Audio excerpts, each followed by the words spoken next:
السلام علیکم ورحمۃ اللہ وبرکاتہ۔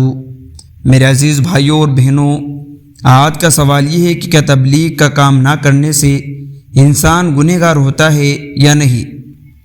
اسلام نے ہم سب پر ایک ذمہ داری رکھی ہے جسے دعوت دین اور امر بالمعروف و نہی عن المنکر کہا جاتا ہے۔ قرآن میں اللہ تعالیٰ ارشاد فرماتے ہیں وَلْتَكُن مِّنكُمْ أُمَّةٌ يَدْعُونَ إِلَى الْخَيْرِ وَيَأْمُرُونَ بِالْمَعْرُوفِ وَيَنْهَوْنَ عَنِ الْمُنكَرِ وَأُولَٰئِكَ هُمُ الْمُفْلِحُونَ، یعنی تم میں ایک جماعت ایسی ہونی چاہیے جو لوگوں کو خیر کی طرف بلائے، نیکی کا حکم دے اور برائی سے روکے، یہی لوگ کامیاب ہیں۔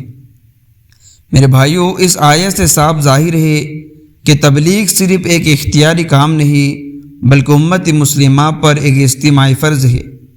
اگر پوری امت یہ کام چھوڑ دے تو سب گنہگار ہوں گے، اور اگر کچھ لوگ یہ ذمہ داری سنبھال لے تو باقی لوگ گناہ سے بچ جائیں گے۔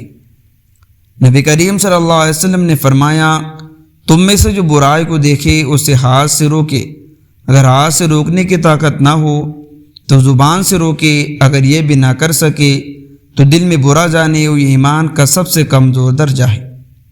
اب سوچیں، اگر ہم تبلیغ کا کام بالکل چھوڑ دیں، نہ کسی کو نیکی کی دعوت دے، نہ برائی سے روکے، تو ہم کہاں کھڑے ہوں گے؟ یقیناً گناہ کے اندر مبتلا ہوں گے۔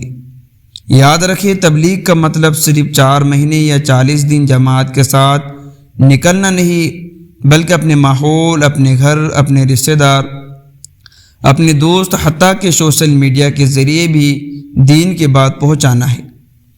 اگر ہم اس فرض کو چھوڑ دیں گے تو دنیا کی دوڑ میں لگ کر شاید وقتی سکون مل جائے، لیکن آخرت میں اس کی پکڑ ضرور ہوگی۔ لہذا بھائیوں، خود بھی تبلیغ کا کام کو اختیار کرے اور دوسروں کو بھی اس عظیم مقصد میں شامل کرے تاکہ ہم سب اللہ کے یہاں کامیاب و سرخور ہو۔ اللہ تعالیٰ ہمیں نیکی کا حکم دینے، برائی سے روکنے اور تبلیغ دین میں لگنے کی توفیق عطا فرمائے۔ آمین یا رب العالمین۔